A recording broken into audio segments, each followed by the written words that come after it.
this movie is insane.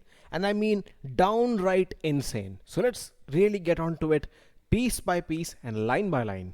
Ahoy everybody, how's it going? This is John and you're watching CineManiacs 24/7, the channel dedicated to movies, music, physical media, books, video games and pop culture. Big Trouble in Little China. Yeah, Big Trouble in Little China. One of the most absurd John Carpenter films ever made. And by the way, this was backed by a very big studio as well. A studio that is now called as 20th Century Fox, or was called as 20th Century Fox. So they made the movie. John Carpenter was the director. Kurt Russell was the hero here. And you had Kim Cattrall being the actress, and she looks good. But still, you had a crazy story. Think of it this way. A trucker who thinks he's the main character of the story, but he's not. He's caught in the middle of a kidnapping plot involving a sorcerer from China who knows the ancient wizardry and has bodyguards who do all kinds of stuff that violate the laws of physics. And then there is a massive piece in the end, the climatic battle, and then followed by a cliffhanger that only got resolved in the comic books. Funny how this movie never had the sequel though. But yeah, that is Big Trouble in Little China, a movie that is absurd, over the top, and very aware that it is a movie that's absurd and over the top. And yeah, that is Big Trouble in Little China. I have a lot of thoughts with this movie. I've seen it for 3 years at a stretch. The first time I saw it was way back in January of 2023. And ever since then, I've loved this movie. Loved this movie because I've been a John Carpenter fan, so this was a very natural progression on getting onto his filmography, and that's what brought me into this film. And today I'm going to talk about this movie in detail. Make sure guys you do subscribe to my channel because that helps me make more new videos and come back to you every now and then. So yeah, without any further delays, let's get trucking, buddy. If you ask me the first thing that I like about Big Trouble in Little China, that definitely has to be the cast. The Chinese actors were some of the best highlights in the entire film. You know, funny how a movie from decades back doesn't exactly have to have the message of diversity, equity and inclusion in order to have characters of a different race. They're finally able to still make sure that they keep their culture intact and the sensibilities of their culture intact while trying to mix it with the Western American values, or let's say the Western white American values, or whatever you want to put it as. So that's brilliant because this was the only movie that I remember in so long, apart from a lot of other films as well within that era, where they were not pretending to shoehorn a certain character or a certain type of character within a movie just because of their race or the kind of community they come from. That's what really went well with me. Funny how all the Chinese actors were doing exceptionally well. And in fact, the guy who played Lo Pan, that is the sorcerer with weird powers from a different universe, he also played his role well. This villain is genuinely cool. Now, I will get into the special effects where I might be a little more critical, but honestly, Big Trouble in Little China scores huge points and in fact full marks for the cast, because this is the only time I remember seeing a movie that was not pushing the message of diversity on me. The second thing I would like to talk about is the protagonist of the movie, Jack Burton. Oh my god, this is one of the only protagonists I actually like from the 80s roster, apart from the more usual and the most obvious people, and some obscure characters from obscure movies that we might have all forgotten over the years. So Jack Burton as a character is unconventional.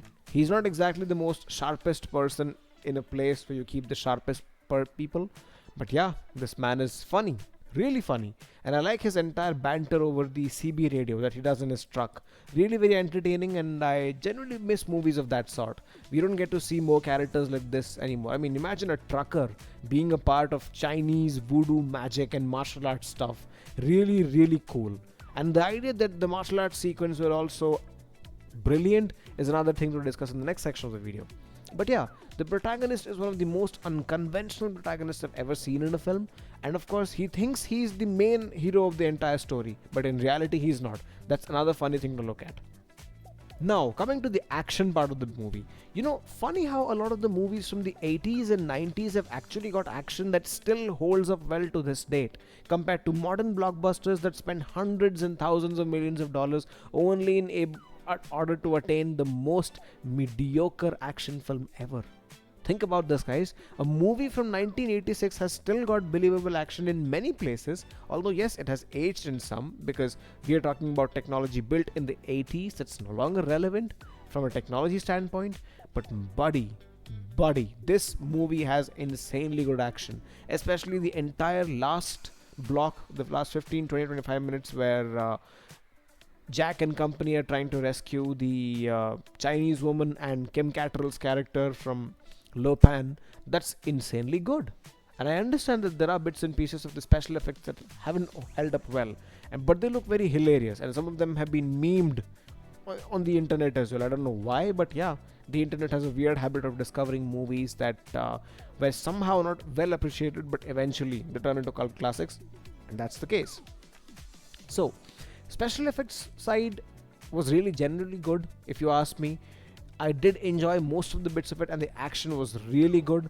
That entire sequence, as I mentioned, towards the last 15-20 minutes was very well shot, and I genuinely remember movies from the 70s, that is Hong Kong cinema, with Jackie Chan and the other actors resembling something like that. And funny how the West managed to pull it off so well. I'll end this video with this particular section only because there's not much to talk about. If I talk about the flaws of the film, it's fairly simple. Big Trouble in Little China is not the most conventional Carpenter movie. Trust me. Carpenter has made many movies over the years, most of which were horror films, and there was one action movie called Assault on Precinct 13, one of the best action movies of that era, and I've seen it multiple times, and trust me, it was genuinely good, and even the remake of the movie was not able to do well. Funny. There was the 1980 movie called The Fog, which I already had the review of on my channel. That's also another fun movie that I keep visiting every now and then when I get the time to. And also, other movies are mostly either horror films or some sort of satires or sci-fi movies in a way, but Big Trouble in Little China is genuinely very different. Now, don't get me wrong, this isn't bad, but the problem is a major studio was backing the movie. For some reason, this film never connected that much with the audience. And funny, years later, it's now a cult classic. Everybody remembers the film much better than they did back in the 80s. Carpenter's movies were exactly like this. Remember the 1982 film The Thing? Exactly what I'm talking about. That movie got a lot of hate just because it turned out to be competing with E.T. E.T. is a good movie, but then again, The Thing was existential dread dialed 100 times. But anyway, Big Trouble in Little China faces the same problem. It's a very unconventional movie. Sometimes the pacing may be a little here and there, depending upon how you have viewed Carpenter movies over the past few decades, or even if you were around in the 80s to look at his filmography. It's genuinely different. But don't get me wrong, this movie's failure is still one of the most weirdest things that happened to a Carpenter film. Now I understand, Carpenter has a reputation, but this movie failing with a big studio behind it, not exactly the kind of thing I expected. But yeah, so be it. Big Trouble in Little China failed at the box office in 1986, but it became a cult classic. And yes, I'm going to buy the DVD of the film someday when I get to the UK, that is. So we'll try to conclude the video in the next section, and this was all that I had to say about the film. The action, the dialogues, the CGI, the acting, the protagonist is very, very memorable. Genuinely memorable after all these years. And I haven't seen a movie like this in my particular generation being made, and when I look back at it, it has some things that are dated as per the modern context, but yet the movie still entertains and is completely a big bang for the money.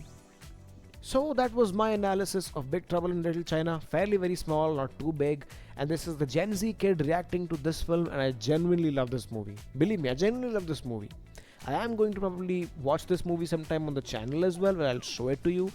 And if in case you're willing to watch the movie, it's already available on the internet. I'll put the link down below in the description as well. Thank you so much, guys, for watching my video. As usual, keep subscribing to my channel and keep buying physical media. That's the best and the most amazing way to protect movies for long. I'm going to watch Con Air tonight on DVD, and maybe we'll do a review on this movie one day if we can. Stay safe, guys. Bye bye and Godspeed.